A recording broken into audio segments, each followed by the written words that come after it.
everyone, I'm the black-haired Richard Core Kenobi here, and I'm back again for another Honest Thoughts, and today's Honest Thoughts is going to be a special one, because we're talking about TV history right here, and that, of course, is the Scooby-Doo and Supernatural crossover, simply titled Scoobynatural. Yes, it is finally here. The crossover that if 10 years ago Supernatural and Scooby fans were told was happening, they would have just blown up. Because this idea has been kicking around for a very, very long time. It makes so much sense for these two to cross over, and finally, they have crossed over. So, yes, I'm here to talk about it. Now, bear in mind, before I get into the actual meat of this will be a non-spoiler review, because I'm going to try and keep this as vague as I possibly can, because I want you guys to go watch this amazing historical crossover. Like, it was crazy, guys, but I'll get into that later. The second thing is there will be some clips edited here and there that will appear in this, so this won't be like many of my other Honest Thoughts, but there's not going to be too much because I want to still try and keep this fair use, so there you go.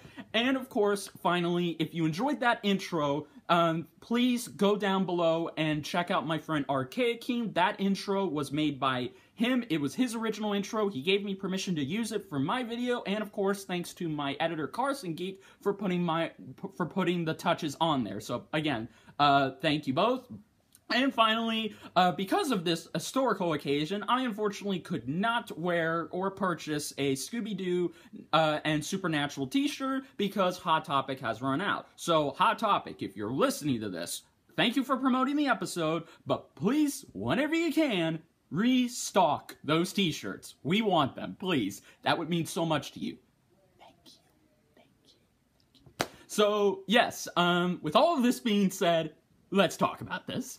So, of course, I have never seen Supernatural. I've heard of it, and I know it's very popular. It's one of the last remaining old CW shows, and I'm told the first 4 seasons are amazing. Season 5, but then it starts to pick up again around, I think, season 8 to 10. So, for the purposes of this crossover, I didn't want to go in blind. I wanted to get myself acquainted with this show. So, I watched the whole first season of Supernatural, then I watched the latter half, or towards the end half of season 12, and then I caught up on season 13. So, I did skip a few things, but please understand, guys, if I were to binge watch it in 1 week, I would barely be able to get up to season 7. So, yeah, I apologize for that. I will continue to watch Supernatural, because now, after this amazing episode, I will go back and try and catch up on everything. I promise you.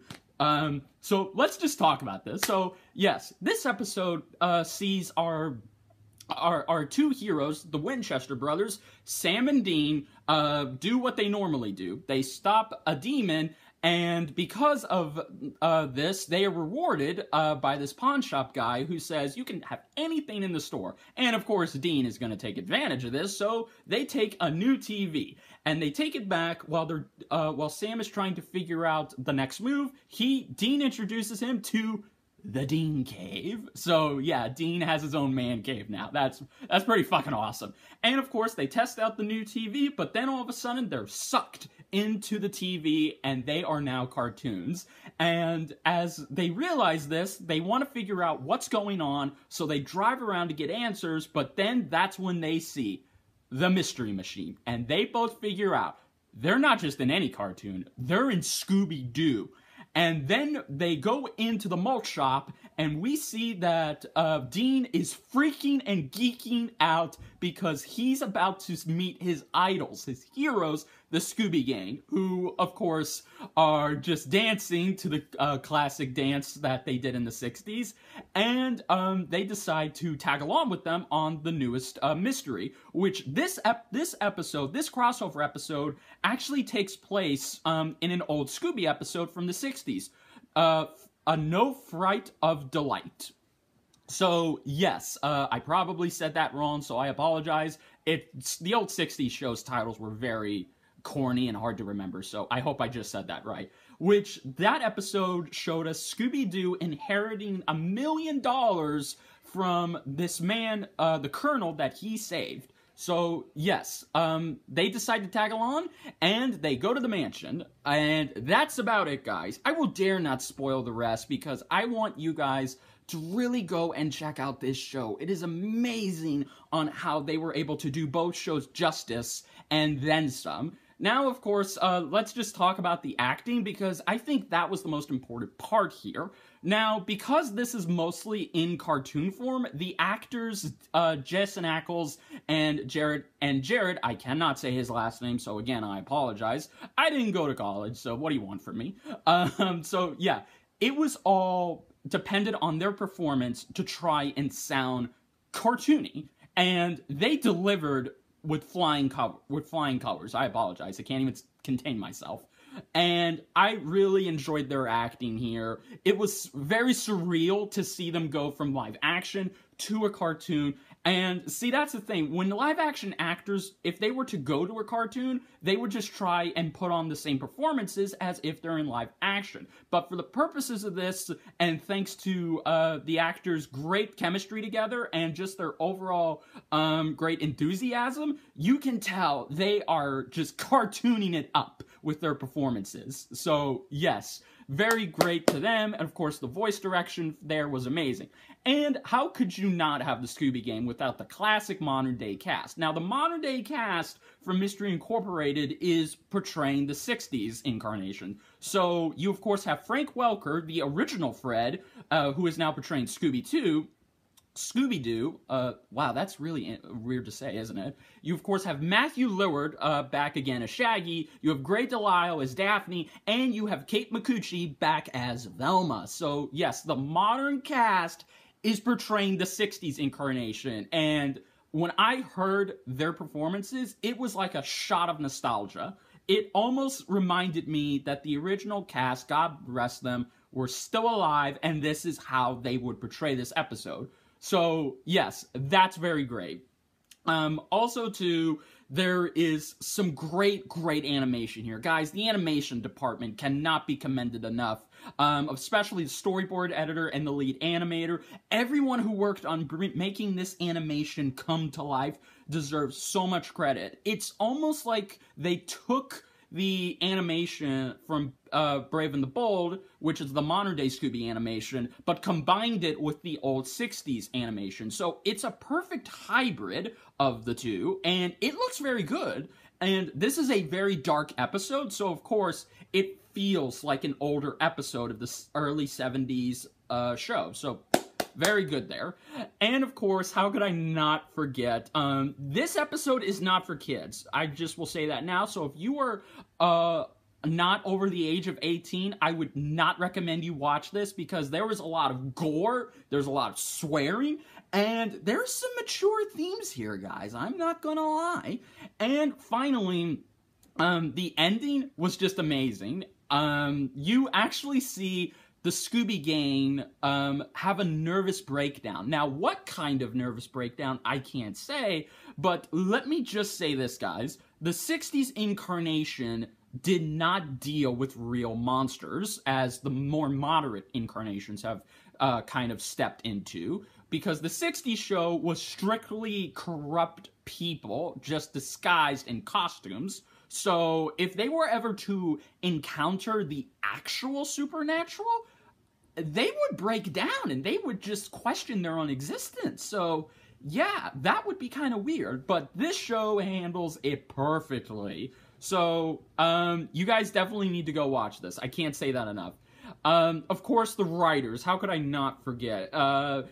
Jim Krieg and Jeremy Adams, both of you guys did an amazing job of executing the writing. The script from this episode was amazing from beginning to end. There didn't feel like it was dragging on in some places. It didn't feel like it was going too fast or too slow. It was the perfect balance, and there was a lot of Easter eggs and fan service. So if you are a hardcore Scooby-Doo fan like I am, you're gonna love this episode. And as I said, you get a lot of things that you would expect with the Supernatural and Scooby-Doo crossover. So, yes, guys, that's about all I can say. So, perfect voice acting, perfect animation, great script, and just a perfect balance of doing these shows justice. this is hands down, in my opinion, the best TV crossover we've had in a very, very, very long time. And this episode last night made history, guys. It was trending at #1 on Twitter. It actually managed to overshadow Arrow. I am dead serious. Arrow last night was very overshadowed by this legendary crossover, and I feel so bad because I'm trying to catch up on Arrow, but the fact is, it really is kind of sad, but it's still good that Arrow got the shine it did deserve. But guys, I was more excited about this than Arrow, so that's just me, though. But yeah, guys, as I said, this episode, if I had to give it a rating, if I really had to give it a rating, I would give it a solid 9.5 out of 10. The only complaint, and I say the only complaint, is that I wanted more of this. See, that's the thing. When you get stuff like this, you want more. And who knows, since this episode did so wonderfully last night, since it made TV history, this is, in my opinion, as my friend Archaic King put it in his review, link down below, this is the best crossover since the Avengers. I'm dead serious. I'm not trying to overhype it.